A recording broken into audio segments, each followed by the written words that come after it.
Hello everyone and welcome to Ginger Prime. My name is Brian and we're going to be doing an AFK Minecraft Dungeons leveling farm guide with this video. Hopefully you find this at least somewhat entertaining. There's been a lot of things I've been testing around and I'm going to show you the build, I'm going to show you the level, and no scripting is required. But if you do want to take it to another level, which gets into a little bit iffy territory when it comes to games, I'll talk about scripting in the later part of this video and how you can kind of automate that if you so choose to try and push the difficulty a little bit further.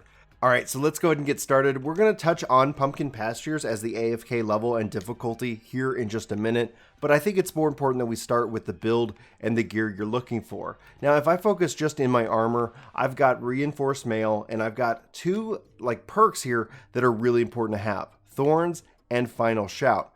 Thorns is going to return damage back to the attacker, whether it's ranged or it's up close. And then you have Final Shout, and this is whenever your health falls below 25%, all your artifacts are used, ignoring cooldown periods. Leveling this up to level 3 is going to say that you can use it every 8 seconds, and then obviously level 3 here is 200% damage returned to the attacker. Very powerful artifacts indeed. And then if I look at my other piece of gear as another alternative, if for some reason you can't get Thorns and Final Shout to drop on a piece of gear, I've got Final Shout here, but I also have Burning. This is going to be an AoE circle of an effect that's going to put out damage to anyone who's close to you. Ideally, you want to find the Enchanter's Robes that's going to have that unique version that's going to have the Burning perk already, and then if you can find that with Final Shout and with Thorns, you're going to be sitting really pretty for this AFK farm. But in the sense of Reinforced Mail, you can see here I've got damage reduction, 30% chance on actually negating hits. The longer roll cooldown doesn't matter, but the health here is also very important. In terms of my artifacts, I have a Tome of Regeneration, I have a Tasty Bone, which is my wolf pet, and then I've got a Wonderful Wheat. Now my Wonderful Wheat is a little bit lower, and I could choose to go in and pick another bone or another pet. In this case, I have a higher level Tasty Bone, but what I want to do is have the ranged possibility. So I'm going to always be looking for another higher level Wonderful Wheat. And then Tome of Regeneration is just going to heal me in this case, and it's got that 25%, 25 second cooldown. However, that doesn't matter because of the Final Shout that's going to trigger over it. But as far as it goes, that's what you're going to be looking for. The biggest kind of takeaways are Final Shout and Thorns, and then you want to have some pets working for you, and then a way of healing. Another alternative is you could take a Soul Healer artifact, which is going to have that burst healing for you. However, it is important to note that with that burst healing, you're going to want to stack some kind of weapon, some kind of gear that's going to have that soul acquisition, because that's going to require that. So you kind of have to play around if you want to take Soul Healer with you over the Tome of Regeneration. So now that we've covered our build, let's go to Pumpkin Pastures, and in this case, I've currently got it set to Adventure, and I've been able to run this successfully at Adventure level 1. However, there could be some struggles here. You're going to have to kind of play around with it depending on your power level, what makes the most sense. So personally, maybe when starting, I'd recommend kicking it off on default and playing it from here. Now, once you get to the part in the level where the gate pops up and the illager pops out, you're almost there. Once you clear this wave of enemies, you'll be on to the next room. This is where you're going to see the two switches. Generally, you can set up shop right here in the center and you're going to be rushed, and pretty much the system is going to take over from here. You can kind of walk away, come back and see how you're faring overall. I would perhaps maybe monitor this for a little bit, namely because you don't know how it's going to do. You don't know if you're on the right difficulty for how you've got your gear built up and acquired.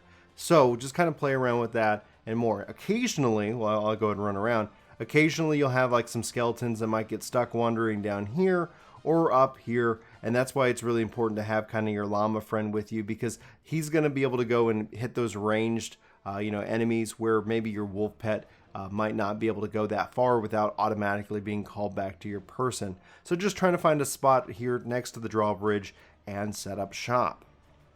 Okay, so with all that in place, if you want to take it to a different level where, honestly, the ethics when it comes to gaming around this is a bit sketchy, but just from an educational perspective and a discussion perspective, let's talk about auto hotkey.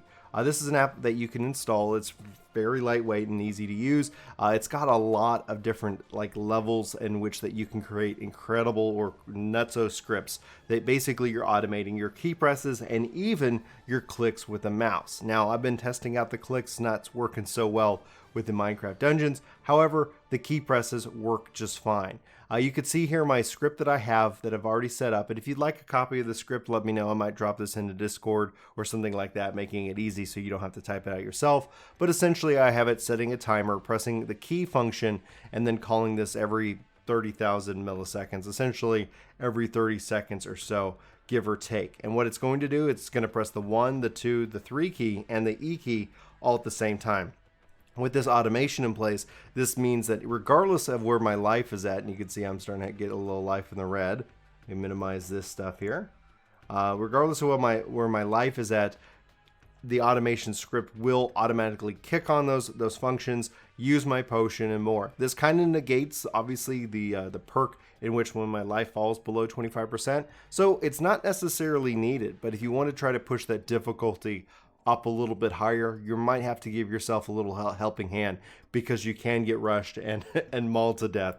And so I've been trying to test it to where I can get into the higher level difficulties to see if any kind of automation will help. Again, there's always the ethical question, and as always, I'd love to know your thoughts in the comments below, whether that's a good thing to use in games. Does it matter in games where, especially in a non-persistent world?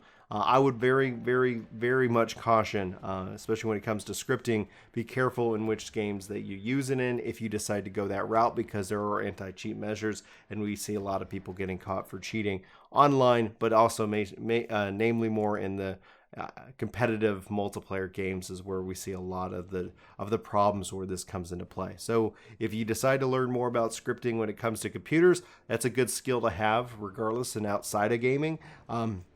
Just use it, use that power respectfully within gaming itself, and to not over game the system, I guess, so to speak.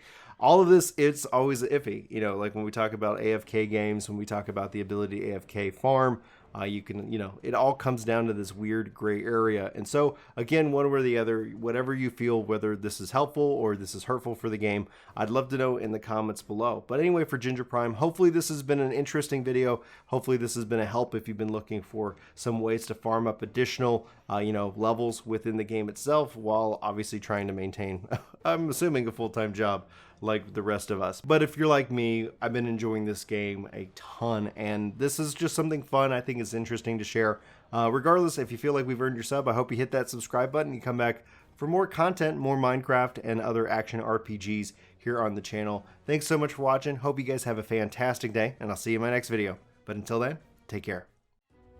Thanks for watching this video. I hope you enjoyed. This video is sponsored by me. If you guys like podcast and long form content, I hope you check out Ginger Gaming Radio. Link will be in the description of this video below. So if you're still watching this video, thank you, and check out the new channel for more content, and hopefully you enjoy. Thank you.